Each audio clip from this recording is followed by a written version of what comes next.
ध्यान रखें, यदि ओड के अंदर प्लस या माइनस किया जाए ओड नंबर, ओड के अंदर प्लस या माइनस किया जाए ओड नंबर, तो आंसर हमेशा इवन आएगा भाई। इवन नंबर्स 2 का रिलेशन बनेगा 4 के साथ, इसके अलावा कोई रिलेशन नहीं। ठीक है जी। अब इसी का रिवर्स भी हमें लेना है, क्योंकि मॉडुलस यूज हुआ है, नेगेटिव पॉजिटिव कोई केस नहीं। यहां तक का हमारा काम कंप्लीट हुआ भाई, इक्विवेलेंस रिलेशन हम शो कर चुके। उसके बाद show that all the elements of 1 3 5, ये एक सेट बनाया गया भाई अलग से, are related to each other and 12,4, इस तरीके से वैल्यूज आएंगी। 8 का डिफरेंस बस इतना ही होगा। 8 का डिफरेंस होने के बाद अब आ जाए जी 12 के डिफरेंस पर। ठीक है जी, चलिए आगे देखिए। हाँ जी, क्या है? Show that the relation are in the set A, ये एक सेट है भाई, given by R equals to A B, where A minus B का जो मॉडुलस होगा, ए माइनस बी का जो मॉडुलस होगा वो इवन आना चाहिए, यानी कि ए और बी का जो डिफरेंस है वो इवन होना चाहिए। इज एन इक्विवेलेंस रिलेशन, जो ये रिलेशन बनेगा ये इक्विवेलेंस रिलेशन आपने शो करना है। ठीक है जी। शो दैट, ये फिर इसके बाद की बात है भाई।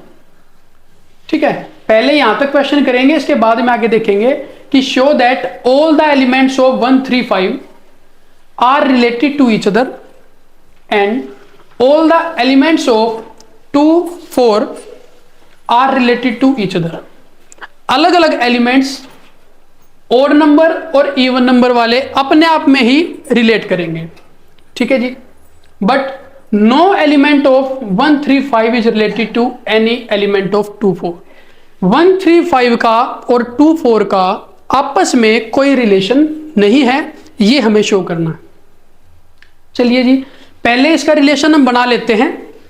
देखिए यहां पर मेरे पास जो एलिमेंट्स हैं वे हैं 1 2 3 4 एंड 5, और रिलेशन जो बनेगा वो बनेगा इस तरीके से भाई कि ए और बी इस टाइप के एलिमेंट्स होंगे, यदि उनको डिफरेंस किया जाए और फिर मोड किया जाए तो आंसर इवन आए। यहां नेगेटिव पॉजिटिव का केस बनता ही नहीं है, क्योंकि मॉडुलस यूज हुआ है। केवल इस बात का ध्यान रखें कि डिफरेंस इवन आना चाहिए। तो फर्स्ट वैल्यू लेते हैं भाई, यदि 1 को 1 में से सब्ट्रैक्ट करें, 1 को 1 से सब्ट्रैक्ट करें तो आंसर 0 आएगा। ऐसे ही हर एक एलिमेंट अपने आप में से घटाने पर आंसर हमें 0 ही देगा। तो ये सारे ऑर्डर्ड पेयर इस रिलेशन के अंदर आएंगे। ठीक है जी। इसके बाद अब 1 में से कितना घटाया जाए कि आंसर इवन ही रहे। 1 में से यदि आप 2 घटाते हैं, या फिर ज्यादा समय ना लगाते हुए आप एक बात का ध्यान रखें, यदि ओड के अंदर प्लस या माइनस किया जाए ओड नंबर, ओड के अंदर प्लस या माइनस किया जाए ओड नंबर, तो आंसर हमेशा इवन आएगा भाई, ध्यान रखें। और यदि किसी ओड नंबर के अंदर प्लस या माइनस किया जाए इवन नंबर, तो वहां पर आंसर आएगा ओड नंबर। ठीक है जी। सेम यदि इवन नंबर में ऐड या सब्ट्रैक्ट किया जाए कोई भी इवन नंबर, तो आंसर इवन ही आता है। ठीक है जी। और सेम यहां से इसका उल्टा हो जाएगा बस, कि इवन नंबर में यदि ओड नंबर ऐड या सब्ट्रैक्ट किया जाए तो आंसर ओड ही मिलेगा। इस बात पर फोकस करें। अभी यहां पर हमें क्या चाहिए है? Even number. ठीक है जी। अगर इवन चाहिए है तो इनका भी कुछ काम नहीं है, इनको बाद में देखेंगे। इन पर आ जाते हैं। ठीक है जी। तो इवन अगर मेरे को चाहिए तो सेम नंबर लेने पड़ेंगे। इवन लिया तो इवन और ओड लिया तो ओड। तो यदि मैं यहां से 1 ले रहा हूं, यानी कि एक ओड नंबर है, तो 1 का रिलेशन 2 के साथ तो बनेगा नहीं, क्योंकि 2 एक इवन है। तो 1 का रिलेशन बनेगा भाई 3 के साथ और 5 के साथ। ठीक है जी।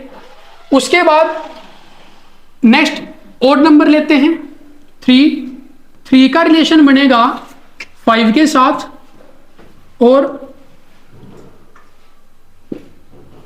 इसके बाद फिर 5 ले लेते हैं भाई। 5 का रिलेशन अपने आप के साथ ही बनेगा, वो हम पहले बना चुके। आगे इवन नंबर्स, 2 का रिलेशन बनेगा 4 के साथ, इसके अलावा कोई रिलेशन नहीं। ठीक है जी। अब इसी का रिवर्स भी हमें लेना है, क्योंकि मॉडुलस यूज हुआ है, नेगेटिव पॉजिटिव कोई केस नहीं। तो यहां तक तो हमारी रिफ्लेक्सिव टर्म्स हैं। इसके बाद 1 3 का हो जाएगा भाई 3 1, 5 1 एंड 5 3 एंड 4 2। इस तरीके से हमारा रिलेशन कंप्लीट होगा।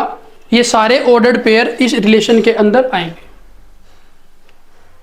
और अब इसको इक्विवेलेंस रिलेशन दिखाने की तरफ हम चलेंगे। देखिए जी,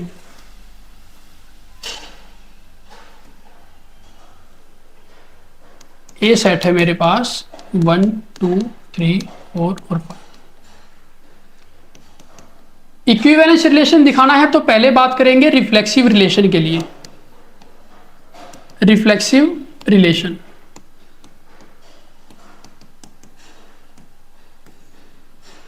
हाँ जी।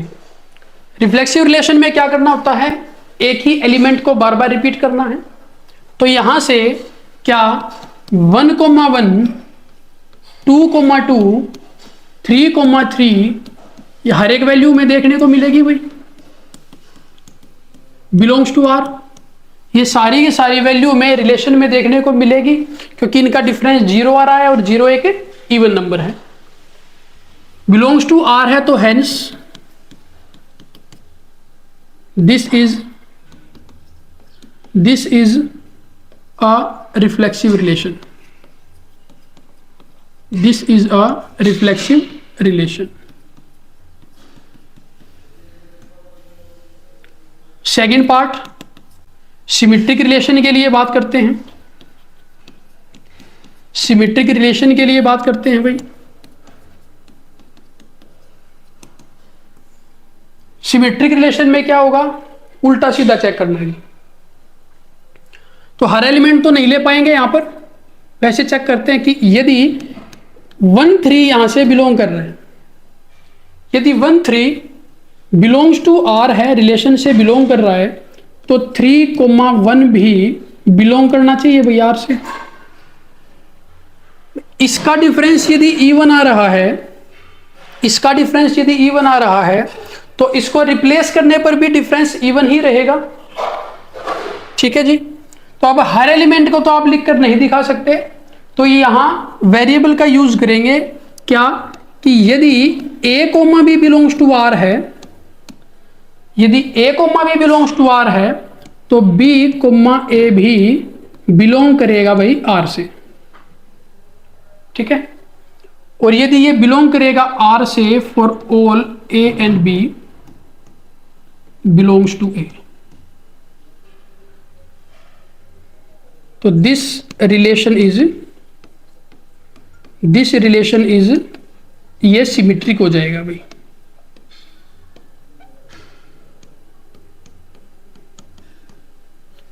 ठीक है जी। इसके बाद बात करते हैं जी ट्रांजिटिव केस की। इसके बाद बात करते हैं जी ट्रांजिटिव केस की। देखिए थर्ड पार्ट,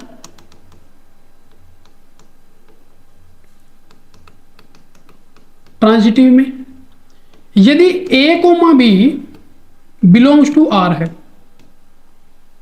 यानी कि ए और बी का जो डिफरेंस है वो इवन है, और बी कोमा सी भी बिलोंग्स टू आर है। अभी जो पिछले स्लाइड पर आपको बताया गया है कि इवन में यदि आप इवन नंबर ऐड करेंगे तो आंसर इवन ही आएगा, यदि इवन से सब्ट्रैक्ट करेंगे तो भी इवन ही आएगा। Same for odd case. तो यदि यहां पर ए और बी ऑड नंबर्स हैं या इवन नंबर्स हैं, तो सब्ट्रैक्ट करने पर तो आंसर इवन ही आना है। ठीक है जी। तो यहां से यह पता लगता है कि बी अगर ऑड है तो ए भी ऑड होगा। फिर यहां आ जाइए, अगर यहां पर बी ऑड था तो बी तो यहां पर भी ऑड ही रहेगा, सेम है। और अगर ये ओड है तो सी को भी ओड होना पड़ेगा, क्योंकि तभी आंसर इवन आएगा। ठीक है जी। और यदि ये भी ओड हो गया, ए यहां से ओड पहले ही था, ओड और ओड का फिर से डिफरेंस इवन आएगा। ठीक है जी। तो यहां पर आपकी कंडीशन सेटिस्फाई हो रही है कि ए कोमा सी भी बिलोंग्स टू आर होगा, यानी कि ए और सी का जो डिफरेंस होगा वो इवन ही आएगा। ठीक है जी। और अगर ये कंडीशन भी हमारी सेटिस्फाई हो जाती है, for all a b and c belongs to A, तो दिस रिलेशन इज ट्रांजिटिव।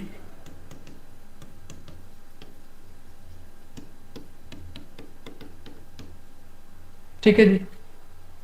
और जो रिलेशन रिफ्लेक्सिव, सिमेट्रिक और ट्रांजिटिव हो गया उसको हम इक्विवेलेंस रिलेशन बोल सकते हैं।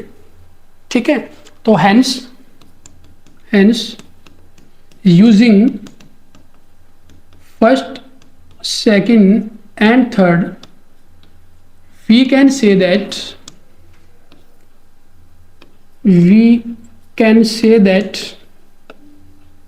given relation is an equivalence relation,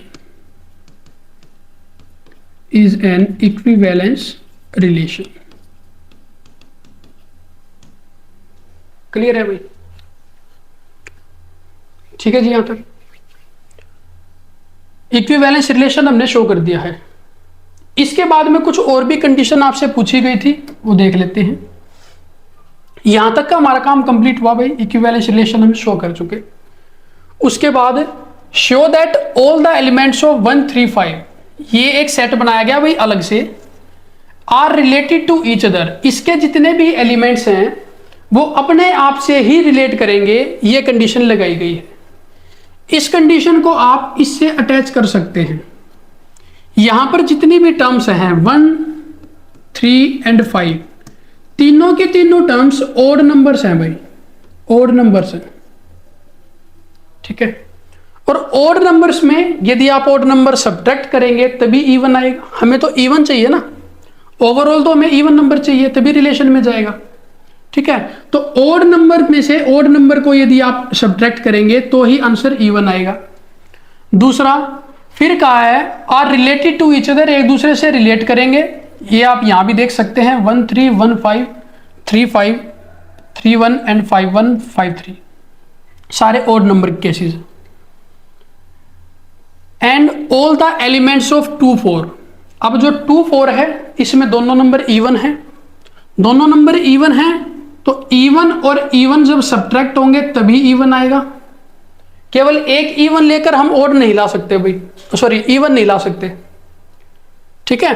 तो यहां पर 2 और 4 वाला केस जो बन रहा है, 2 और 4 वाला जो केस बनेगा दोनों ही इवन है, तो इसका आपस में सब्ट्रैक्शन करने से ही इवन नंबर आएगा। तो ये भी एक दूसरे से रिलेटेड होंगे जी, एक दूसरे से रिलेट करेंगे। एक ये रहा और एक ये रहा। ठीक है। फिर आगे कहा है but no element of 1 3 5 is related to any element of 2 4, कि 1 3 5 का कोई भी एलिमेंट 2 और 4 के साथ रिलेट नहीं होगा।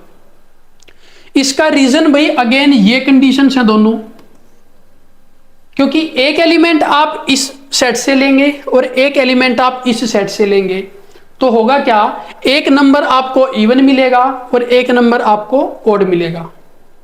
और ओड और इवन का जो डिफरेंस होता है वो ओड नंबर ही होता है, ओड और इवन का जो डिफरेंस होता है वो ओड नंबर ही होता है, इसलिए वो फिर इस रिलेशन के अंदर एंटर नहीं कर पाएगा, क्योंकि इसके अंदर वैल्यू जो जानी है वो इवन नंबर जानी।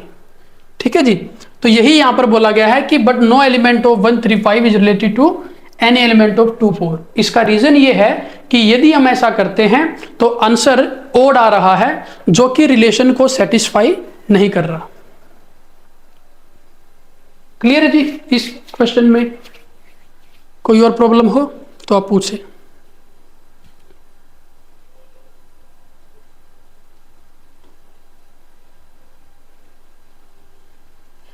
9th।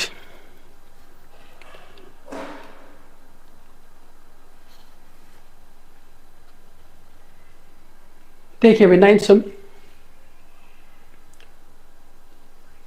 Show that each of the relation are in the set A, that is x belongs to z होगा भाई, इंटीजर होगा, और x की वैल्यू जो है 0 से लेकर 12 तक जाएगी। गिवन बाई रिलेशन जो आपको दिया गया है वो है a माइनस बी का mod is a multiple of 4। a minus B का जो मोड होगा वो 4 का मल्टीपल होना चाहिए। ठीक है जी, 4 का मल्टीपल होने का मतलब क्या है भाई?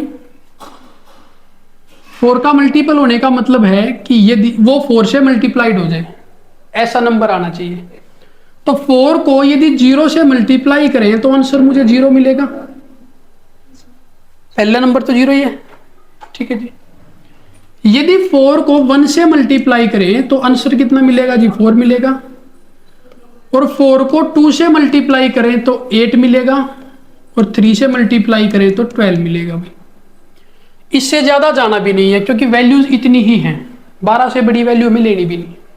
ठीक है, तो अब मुझे ए और बी इस तरीके से लेना है कि उनका जो डिफरेंस होगा वो या तो 0 हो, या 4, या 8, या 12। इस तरीके से हमें एलिमेंट उठाने हैं। तो रिलेशन में कौन कौन जाएगा पहले आप ये ट्राई कर लीजिए भाई। हालांकि पूरा रिलेशन आपको बनाने की जरूरत नहीं है क्वेश्चन में, समझने के लिए आप एक बार इसको बनाकर देख लीजिए।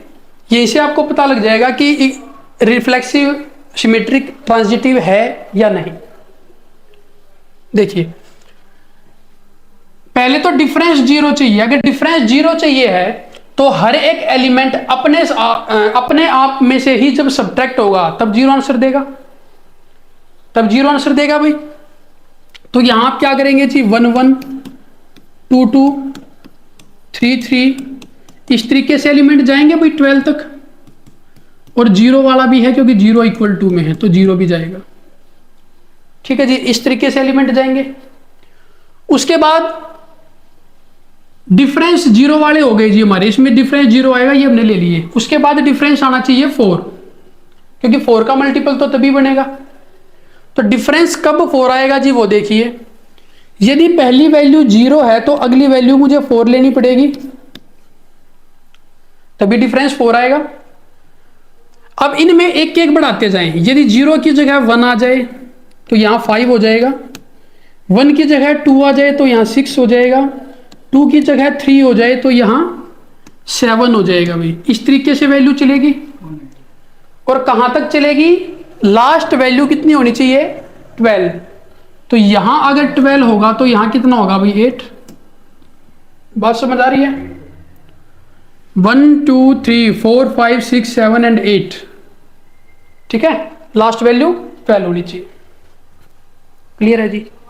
इसके बाद इसका रिवर्स भी हो सकता है भाई, क्योंकि मोड का साइन लगाया हुआ है, यानी कि डिफरेंस उल्टा करो या सीधा करो वही काउंट किया जाएगा। तो इन सभी का रिवर्स भी होगा, यानी कि 4,0 5,1, फिर एक एक बढ़ाते चलो, यानी कि 6,2 7,3 इस तरीके से वैल्यू चलेगी भाई। 12,8 आ रही है जी बात समझ में? अब 4 का डिफरेंस का खेल हो गया जी खत्म। उसके बाद आई 8 की बारी। 8 का डिफरेंस किस किस में होगा भाई? यदि पहली वैल्यू 0 लेंगे तो अगली वैल्यू 8 होनी जरूरी है। अगर पहली 0 है और फिर 8 ली तो अब आगे एक एक बढ़ाते जाएं। अगर पहली वैल्यू 1 है तो अगली 9 होगी, 2 है तो 10 होगी, 3 है तो 11 होगी, और 4 है तो 12 होगी। 8 8 का डिफरेंस हुई। आगे फिर इनका रिवर्स भी हो सकता है, यानी कि 8,0 9,1 10,2 11,3 एंड 12,4 इस तरीके से वैल्यूज आएंगी।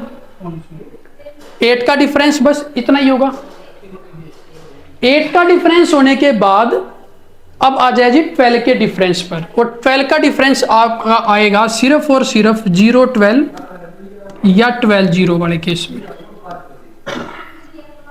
इस तरीके से रिलेशन की जो भी वैल्यूज आनी है वो इसके अंदर आ जाएंगी। ठीक है जी, लेकिन ये आपको बनाना नहीं है, ये केवल समझाया गया है। आप यहाँ से डायरेक्टली देख पाएंगे कि रिफ्लेक्सिव होगा या नहीं होगा। देखो इस टाइप की टर्म आ रही है इसके अंदर, बिल्कुल होगा। ठीक है जी। अच्छा, रिवर्स हमने हर वैल्यू का किया ही है तो सिमेट्रिक भी होगा।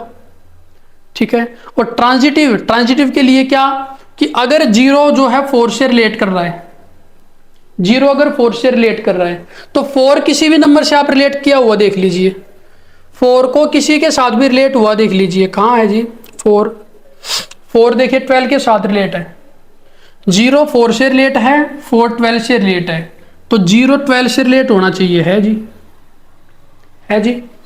या फिर 0 अगर 4 से रिलेट है और देख लीजिए 4 का यहां से ही आ जाएगा 4,8, तो अगर 0 4 से रिलेट है और 4 8 से रिलेट है तो 0,8 भी आपको देखने को मिलेगा, ये राजी 0,8। ठीक है, तो ये ट्रांजिटिव भी होगा। अब लिखने का तरीका देखिए क्या करना है इसमें। लिखने का तरीका वही है भाई, पहले रिफ्लेक्सिव के लिए बात करेंगे। a, बिलोंग्स टू r होगा भाई, a, बिलोंग्स टू r होगा। ये मैं अभी बता चुका हूं कि 0 जो है वो भी एक मल्टीपल होगा 4 का। ठीक है, तो यदि आप इनका डिफरेंस करेंगे तो 0 आएगा। For all a belongs to a। ठीक है, तो ये रिफ्लेक्सिव रिलेशन हो जाएगा। Hence given relation is reflexive. Second part के लिए आ जाओ भाई। रिफ्लेक्सिव के बाद सेकंड नंबर आएगा जी सिमेट्रिक का। सिमेट्रिक, तो सिमेट्रिक में क्या होगा भाई, सिमेट्रिक के केस में हम बात करेंगे दो एलिमेंट्स की, यानी कि a, b। यदि a, b belongs to r है, यानी कि इनका डिफरेंस या तो 0 है या 4 है या 8 है या 12 है, तो इनको अगर उल्टा कर दिया जाए, यानी कि b, a यदि हम चेक किए तो वो b बिलोंग्स टू r होगा। होगा क्या, नेगेटिव में आ जाएगा, लेकिन मोड लगा हुआ है तो मोड उसको पॉजिटिव कर देगा। ठीक है, 4 का मल्टीपल तो वो फिर भी रहेगा। तो a, b यदि r से बिलोंग करता है तो b, a भी r से बिलोंग करेगा। For all a and b belongs to a। ठीक है जी। यदि ऐसा होगा तो गिवन रिलेशन सिमेट्रिक हो जाएगा।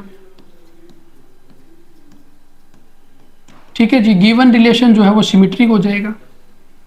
अब बात करते हैं जी थर्ड एलिमेंट की, थर्ड रिलेशन की, यानी कि ट्रांजिटिव वाला केस। तो ट्रांजिटिव रिलेशन क्या कहता है भाई, ट्रांजिटिव रिलेशन में हमें लेनी है 3 एलिमेंट्स, यानी कि if a, b belongs to r and b, c belongs to r, यदि इनका डिफरेंस 4 का मल्टीपल है और इनका डिफरेंस भी 4 का मल्टीपल है तो a, c भी बिलोंग करेगा भाई r से। तो इनका जो डिफरेंस होगा वो भी 4 का मल्टीपल ही होगा। ठीक है, तो हेंस गिवन रिलेशन इज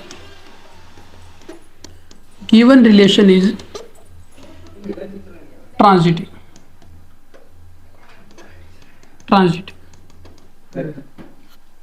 ठीक है, तो फर्स्ट, सेकंड और थर्ड का यूज करके हम लोग कह सकते हैं कि ये जो रिलेशन होगा इक्विवेलेंस रिलेशन होगा। ठीक है जी, इसके सेकंड पार्ट पर चलते हैं। सेकंड पार्ट पर चलते हैं भाई, इसमें क्या है,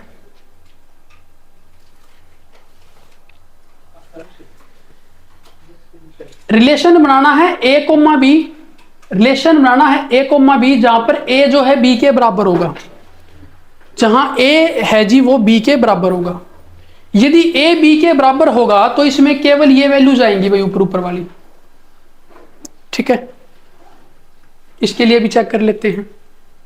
फर्स्ट पार्ट, यदि रिफ्लेक्सिव हो, रिफ्लेक्सिव तो आपको दिख ही रहा होगा जी, रिफ्लेक्सिव तो आपको दिख ही रहा होगा कि a, ए कोमा ए अगर बिलोंग कर रहा है आर से और ऑल ए बिलोंग्स टू ए, ठीक है, तो रिफ्लेक्सिव हो जाएगा भाई फंक्शन रिलेशन, कोई दिक्कत नहीं है। रिलेशन जो है जी रिफ्लेक्सिव हो जाएगा, कोई दिक्कत है ही नहीं। सेकंड केस में आ जाओ, सिमेट्रिक वाले में यदि यहां पर हमें दो एलिमेंट लेने होते हैं भाई, दो, ठीक है। अब दो एलिमेंट जो हमें लेने हैं वो इस तरीके से लेने हैं कि दोनों इक्वली हैं, ठीक है। तो कहने का मतलब क्या है, यहां पर ए कोमा बी अगर आप ले रहे हैं, बिलोंग्स टू अगर आर है, तो बी कोमा ए भी आर से बिलोंग करेगा, क्योंकि डिफरेंस कुछ नहीं होना। जब बोल दिया गया भाई ए जो है बी के बराबर है, ठीक है, तो ए कोमा ए की ही तो बात हो रही है यहां पर। इसको आप यदि ए और ए लिख लेंगे तो आपको क्या पता लगेगा कि आपने इसको रिप्लेस किया या नहीं किया, ठीक है भाई। मेरे रिलेशन के अंदर जितने भी एलिमेंट्स आए हैं वो कौन कौन आए हैं जी, यही तो आए हैं 1 1 0 0 2 2 3 3, इस तरीके के तो एलिमेंट्स आए हैं। तो यदि इनमें से मैं कोई भी एक एलिमेंट उठाऊं, मान लिया मैंने ये उठा लिया 1 1, तो 1 1 अगर बिलोंग्स टू आर है तो उसका रिप्लेस कर दो, क्लियर।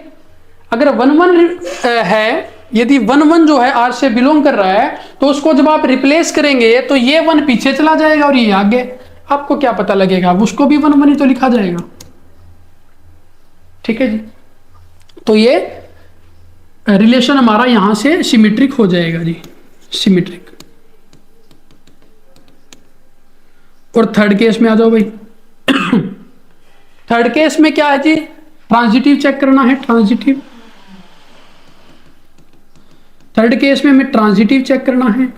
तो ट्रांजिटिव के लिए हम बात करते हैं जी कि ए कोमा बी अगर बिलोंग्स टू आर है, अगर a comma b belongs to R है जी। हालांकि यहां पर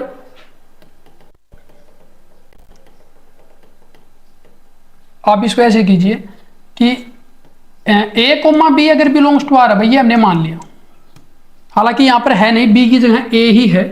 ए कोमा ए अगर बिलोंग्स टू आर है, तो अब ये किसी और के साथ रिलेशन बनाएगा? नहीं बनाएगा, क्योंकि हमारा अब की बार जो रिलेशन है उसमें वैल्यूज हैं 1 1 2 2 3 3, यानी सेम नंबर, ठीक है। तो 1 का जब 1 के साथ रिलेशन हो गया तो ये 1 अब आपको कहीं और तो देखने को मिलेगा नहीं, इसका मतलब ये किसी और के साथ रिलेट होगा नहीं, यानी कि कोई और एलिमेंट आपको ऐसा मिलेगा नहीं।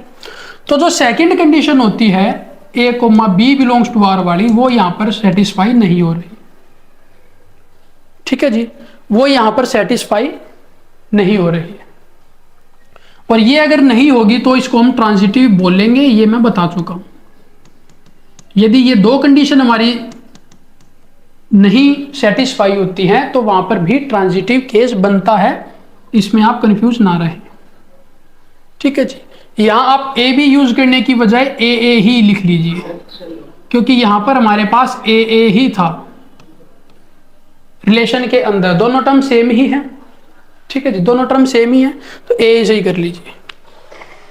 तो सेकंड पार्ट भी हमारा तीनों कंडीशंस को सेटिस्फाई कर रहा है भाई, रिफ्लेक्सिव भी है, सिमेट्रिक भी है और ट्रांजिटिव भी है, ठीक है। तो दोनों के दोनों जो रिलेशन हुए हमारे first part and second part, दोनों रिलेशंस आर इक्विवेलेंस रिलेशन, ठीक है भाई। दोनों रिलेशन जो हमारे इक्विवेलेंस रिलेशन हुए, इसमें क्या कुछ और पूछा गया है, हाँ जी, find the set of all elements related to 1। 1 से जो रिलेट कर रहे हैं एलिमेंट्स, वे आपने सारे लिखने हैं इन ईच केस, दोनों केसेस में, दोनों केसेस में भाई, फर्स्ट पार्ट के भी और सेकंड पार्ट के भी। चलिए बता देते हैं, कोई बात नहीं, यही बता दूं, चलो यही बता देता हूं। 1 मिनट भाई, थोड़ा टाइम दीजिए, 1 मिनट। हालांकि ये रिलेशन मैं कंप्लीट करा चुका हूं आपको, इसमें वैल्यू सारी आपको मिल जानी चाहिए, फिर भी अलग से करा देता हूं। देखिए पहले फर्स्ट पार्ट के लिए बताते हैं भाई, इसका जवाब दे रहे हैं हम, find the set of all elements related to 1। 1 से रिलेट करेंगे, इसका मतलब 1 तो हर बार मिलेगा, ठीक है जी, 1 तो हर बार मिलेगा, हाँ। तो 1 का रिलेशन किस किस से होगा वो आप लिख लीजिए, आप लिख सकते हैं यहां पर फाइंड को हटाकर लिखिए the set of all elements the set of all elements, set of all elements related to one, related to one in first part. पहले फर्स्ट पार्ट के बारे में बात करते हैं भाई। उसको मैंने नाम दे दिया, मान लिया कोई एक सेट बी था, बी सेट है, ठीक है। अब आ जाओ जी यहां पर, ठीक है। केस वही है भाई, 0 का डिफरेंस होना चाहिए, 4 का, 8 का और 12 का, ठीक है। चलिए जी, अगर 1 के साथ मुझे 0 लेके आना है, मुझे 0 लेके आना है, यानी कि 1 में से कितना घटाऊं कि 0 आ जाए? 1 घटेगा जी, 1 घटेगा जी, तो 1 ही घटा दिया, यानी कि 1 में से 1 घटाएंगे तो 0 आएगा, ठीक है जी। उसके बाद 1 में से कितना घटाऊं कि 4 आ जाए, या जोड़ूं, कितना घटाऊं, 1 में से कितना घटाऊं? 5, तो यहां पर वैल्यू आ जाएगी जी 5, ठीक है। एनी कोई डाउट? यहां तक कोई डाउट है जी? 5 के बाद नेक्स्ट डिफरेंस कितना चाहिए मुझे? 8 का, तो 1 में 8 जोड़ दो यानी कि 9, ठीक है। और उसके बाद मुझे नेक्स्ट डिफरेंस चाहिए 12 का, तो 1 में कितना घटाया जाए कि 12 आए? 13, और 13 इस सेट के अंदर आ नहीं सकता क्योंकि मैं वैल्यूज उठानी है ए से, ठीक है जी। तो 1, 5 एंड 9 होगा जी इसका सेट। कोई डाउट है जी इसमें? क्या इसमें कोई डाउट है जी? भाई यदि 0 डिफरेंस चाहिए तो 1 लिया जाएगा, 4 का डिफरेंस चाहिए तो 5 लिया जाएगा, 8 का डिफरेंस चाहिए तो 9 लिया जाएगा, 12 का डिफरेंस हम ले नहीं सकते हैं, 12 का डिफरेंस हम ले नहीं सकते, ठीक है, क्योंकि 13 वैल्यू आ रही है, 13 इस जेड में लाइन नहीं कर रही कंडीशंस के अनुसार, ठीक है जी। और सेकंड पार्ट के लिए आ जाओ भाई। सेकंड पार्ट के लिए आप यही लाइन लिखेंगे, the set of all elements, the set of all elements, the set of all elements related to 1, यानी कि 1 से जो रिलेट कर रहे हैं, रिलेटेड टू 1 कौन कौन होगा भाई बताएं? इसको एक सेट सी नाम दे दिया। 1 के साथ किस किस ने रिलेट किया था सेकंड केस में? सेकंड केस में क्या था? a is equal to B, तो यानी कि 1 के साथ कौन रिलेट करेगा? 1 ही रिलेट करेगा भाई, and this is your answer. Clear है जी? यहां तक आप लोग रिवाइज करें, और यदि कोई समस्या है तो हमें बताएं, ठीक है जी। नमस्कार, जय श्री राम।